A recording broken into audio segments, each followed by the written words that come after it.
In this third of Mary's sorrows, we jump ahead several years. St. Luke relates this scene in his gospel.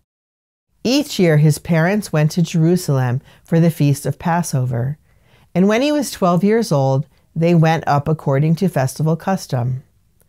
After they had completed its days, they were returning, and the boy Jesus remained behind in Jerusalem, but his parents did not know it. Thinking that he was in the caravan, they journeyed for a day and looked for him among their relatives and acquaintances, but not finding him, they returned to Jerusalem to look for him again.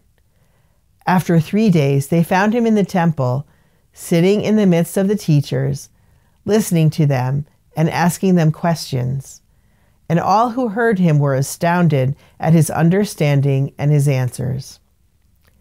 When his parents saw him, they were astonished, and his mother said to him, "Son, why have you done this to us? Your father and I have been looking for you with great anxiety." And he said to them, "Why were you looking for me? Did you not know that I must be in my Father's house?" But they did not understand what he said to them. He went down with them and came to Nazareth and was obedient to them. And his mother kept all these things in her heart. This scripture passage teaches us something important about Jesus and something equally important about his parents. First, we can see that at 12 years old, Jesus had an understanding of his uniqueness and his mission. "Did you not know that I had to be in my Father's house?" Developing an identity of one's own, apart from one's parents, is a normal part of adolescence. And so Jesus was like other young people in this respect. By staying behind in Jerusalem without telling his parents, he was beginning to forge his own path in life. At age 12, he already knew who his real father was, even though he had known Joseph as his earthly father ever since his birth. Now let's look at Mary's reaction when she finds Jesus in the temple. St. Luke tells us that Jesus' parents did not understand what he said to them. "Son, why have you done this to us?" Parents and other family members often fail to understand when a young person shares their dream of a vocation in the church.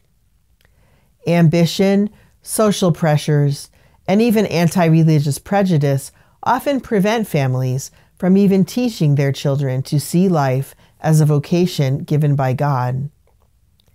The gospel account of the adolescent Jesus, subject to his parents, but able to detach himself from them to follow his own vocation, sheds light on how the gospel influences family relationships. Mary let her son know that he had caused them anxiety, but she didn't scold or discourage him. We're told that she kept all these things in her heart. I think this means that she tried the best she could to understand her son as he was. St. John Paul II, who wrote so much about Mary, taught that there was a certain darkness to her faith. Everything wasn't always crystal clear. She must have suffered due to her inability to understand and the emotional distance from her son that this caused. But she kept it all in her heart, remained close to her son, and grew in faith. Her life was a progressive growth in faith, a pilgrimage. She didn't always have it all together. After this scene in the temple, the Holy Family kind of falls off the radar, and we don't hear about them again until Jesus has reached adulthood and began his public ministry. Mary is mentioned several times during this period, for example, at the wedding feast of Cana.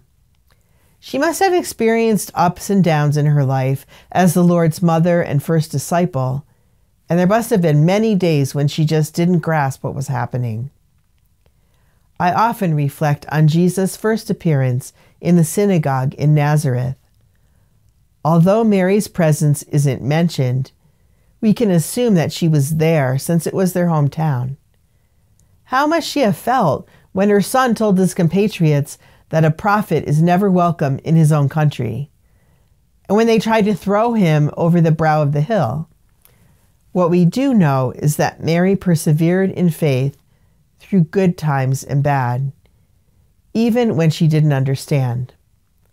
Father Don Calloway, a Marian father of the Immaculate Conception and popular author, noted that our society, and this generation in particular, has grown up with a poor aptitude for persevering. As soon as things don't go our way, he wrote, we tend to jump ship and look for other options. As soon as there is some inconvenience or burden, there is a tendency to try and break free. If this relationship begins to cause me hardship, I'm out. Mary didn't do this. She can teach us perseverance and faithfulness to our vocation. And she'll obtain these graces for ourselves and for young people if we ask her for them.